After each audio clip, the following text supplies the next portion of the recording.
See, Marcellus, when you prepare as hard as I do for the show, sometimes you don't need notes. Oh, you go hard. Sometimes you can just go off top of your head and off top of your heart because I be preparing like I do. Yes, you do. I'm worried about the Buccaneers. And I'm worried about the Bucs, Marcellus, because I think about the company that they're keeping. The Giants, I think, are a decent football team.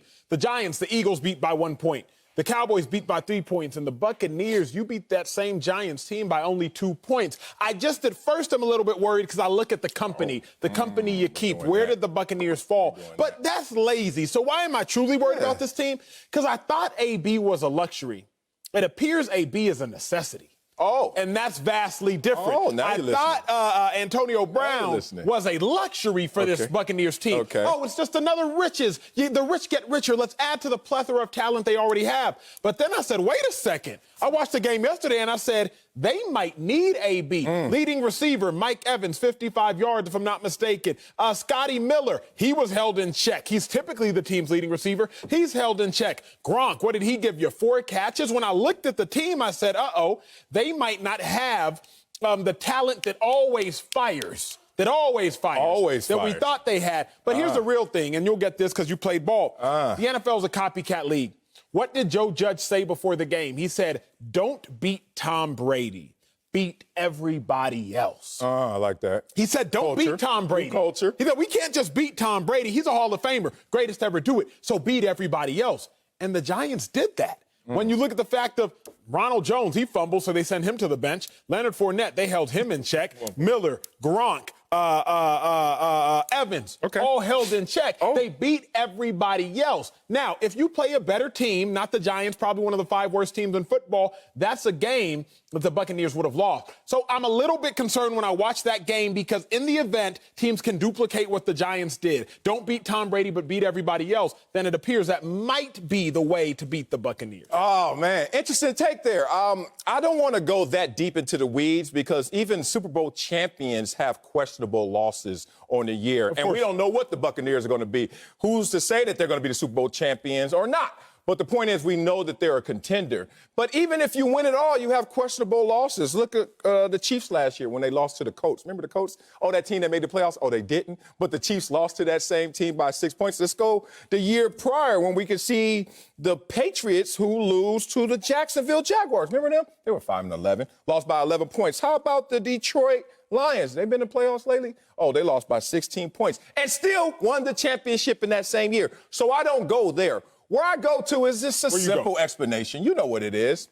Play down to your competition. Hey, Coach, I'm sorry. Couldn't rev the engine today. You know what? You just said all I had to do was go around the corner, go to 7-Eleven, get some Doritos, and come back. I didn't get in 6th gear for that. And you playing the Giants, I don't care what you tell yourself psychologically. It is nearly impossible for you to go out there and believe what you're telling yourself and what you're selling. So in that situation, sometimes you get punched in the mouth. And we all know that feeling. Some of us need that feeling to even wake up to play.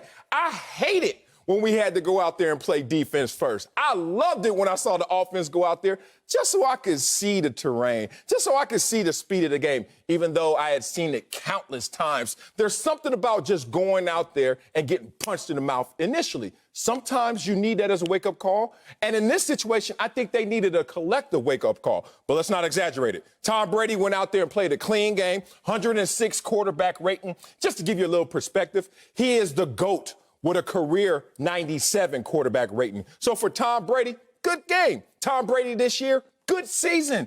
His touchdown percentage is 3rd in his career. You know the number 1 and number 2 are? MVP seasons for that same Tom Brady. So I can't exaggerate a close win when I've seen this team also have a close loss, and finally they find themselves on the right side of it. Great teams find a way to win. So kudos to the Buccaneers. Like, they won the football game. It's not the Chicago game where they lost that close. Correct. You're exactly right. They won a football game. And so fans that are sitting here watching, oh, well, they barely beat the Giants, understand a worse team, let's call it the Packers, who lost to the Vikings, even when they don't play great, a good team finds a way to win. That's what the Buccaneers did. They are a good team. They still found a way to win. What I'm saying is, what can we learn from that game, which we might not have realized beforehand? Yesterday, Sal, you got mad at me in the A block, the start of the show. You got mad at me, I don't fight, but I get mad. You do. You get upset because I was using card references. You said, Acho, that's lazy. Acho, you're getting paid to come on this show. Stop talking about cards. Do better. Break some things down. So, this morning, I dug into the weeds of things. I said, why else would I be concerned about the Buccaneers? I was listening to the broadcast, the game last night, and you talk about the Buccaneers defense. Amazing defense, coached by Todd Bowles, phenomenal defensive coordinator. Secondary, they're hungry, they're fast, but they're young. Yeah. And I said, wait a second. Youth in the secondary, because the secondary outside of linebackers usually calls the defense, that can be problematic. I started thinking, Marcellus, all the Super Bowl champions in the 2010s, they had a veteran safety, an older safety, a wily old vet. Look at this right here, the full screen. Yeah, you got to look at the past Super Bowl. Ty Matthew, Devin McCourty, Malcolm Jenkins, McCourty again, T.J. Ward, Devin McCourty again, Earl Thomas, Ed Reed, Andre Rolle, Nico Collins, Charles Woodson was also on that Packers team. Digest that just for 1 second. All of the Super Bowl winning teams had multiple Pro Bowl, multiple All-Pro safeties. The least accomplished player on that list is T.J. Ward, 2-time All-Pro, I believe 3-time Pro Bowler. That's the least accomplished player. When I look at the Bucs roster, Antoine Winfield Jr. is a dog. My dog. He's a dog. And his daddy was too. He was a baller in Minnesota last year. I was watching him in college. But he's 22 years old. Okay. Why does that matter? Yeah. Because the last play of the game, when Daniel Jones misses in that questionable PI call, Antoine Winfield Jr., when he's a vet, when he's a little bit older, maybe even later on in the season, he's going to realize exactly what's happening. He's going to beat that to the spot and pick that off. A better quarterback than Daniel Jones completes that 2-point conversion. That game's going into overtime. Okay. So if you want me to dive into the weeds and do my homework and not just come up here and talk about cards, my other reason, Marcellus, big bro, that I'm concerned about the Bucs is because when I look at Super Bowl caliber defenses have Super Bowl leaders in their secondary. They have veterans in their secondary. All these Bucs players are dogs. They're going to be beasts, go on a long, great careers. But my question is, are they right now when the moment calls? Interesting.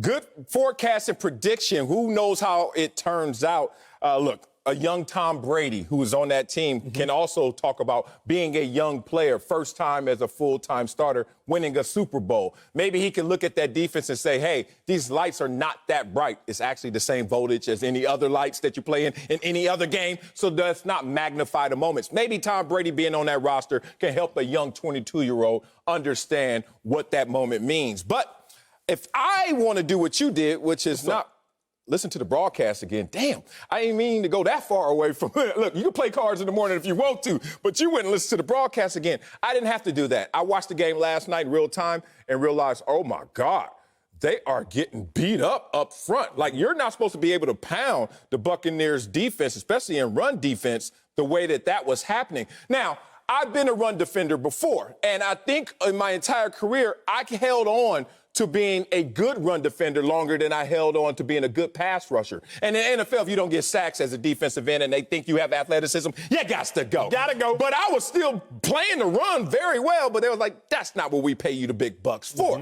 But with that said, I realized it was easier to play the run because all I needed was leverage and effort. Like, that was 90% of my understanding of playing that position in that way. It was just give effort and make sure I keep my leverage. Everything else was just discipline and schematics. But when you talk about this situation, did they give the effort? Were they motivated to give the effort? If I want to dive into it, the only thing I saw was the fact that they got beat up front. Look, you're not going to get Vita Vea back this year. He's gone. So that's obviously a big void for them. But other than that, I can't look at anything else. This is the same team that lost to the Saints in week 1, right? And you talk about, oh, look around, and they suppressed some people. The Giants were able to cover up their key pieces. Don't forget that this Bucs team were able to cover up the Saints' key pieces in a losing effort. Did Breeze have over 200 yards? Nope. Did Kamara ball? Nope. Did Michael Thomas ball? Nope. Did Sanders ball? No. And they lost that game. So I like them being on the right side of a win. Here's how I look at it, bro. Defenses, offenses, defensive coordinators, they smell blood in the water in the National Football League. Very simply put, if you show any sign of weakness in 1 week, the next week they are coming to exploit it. Point blank, period, at every level in football, but primarily in the NFL football. If you show, you can't stop the run, the next week, you're going to see that exact same run. True. If you show you can't stop the play action pass, the next week, they're going to play action pass you to death. What did we see yesterday? The Giants and their defensive coordinator, Patrick Graham, who, mind you, came from New England, came from being a defensive line coach and a linebacker coach, they showed everybody the blueprint. So they said, here, Here's a blueprint of how to beat the Tampa Bay Buccaneers. Now, they still didn't execute it. They still didn't execute it. They came up short, but they said, boom, here's the blueprint. What did they do? They held the Bucs to their second worst yards per play all season. Second worst rush yards in the game all season. Second worst third down percentage all season. Here's the blueprint. Don't beat Tom Brady. You're not going to trick him. You're not going to confuse him. Go out there and beat everybody else. That is why if other defensive coordinators smell blood in the water, they might be able to go in for the kill against the Bucs in the future. That's the only cause. You can smell blood all you want. Are you a shark, though? Like, I mean, think about it. Do you have the personnel to go execute that? You know what's funny? I played with Doug Flutie, and one of the things that made me respect Bill Belichick before he even became a head coach was the fact that he was the one that figured out Doug Flutie as much as figuring out means. Basically, Doug Flutie was running around, doing what he had to do, improvising, darting people. It was just killer. It was Flutie mania. Like, it took over the NFL. Flutie Flakes. They sold cereal after Doug Flutie because people were like, what is this? He was exiled to go to Canada. We've been missing this our entire lives. And he hit the ground running. And then we had to play the Jets. We had to play Bill Belichick. And Bill Belichick took a look and said, Doug Flutie, a little shorter than the average quarterback. You know what I'm going to do? We'll blitz the edges, keep him between the tackles, keep him in the pocket. Let's see if he can see over that offensive line. And just keep coming that way, and let's see how it goes. Now, Doug Flutie had some success, but it was different. The blueprint was out there. But do you know that other teams saw that and tried to run that and couldn't execute that same thing? So schematics is one thing. That's on paper. But making that happen on the field, completely different conversation.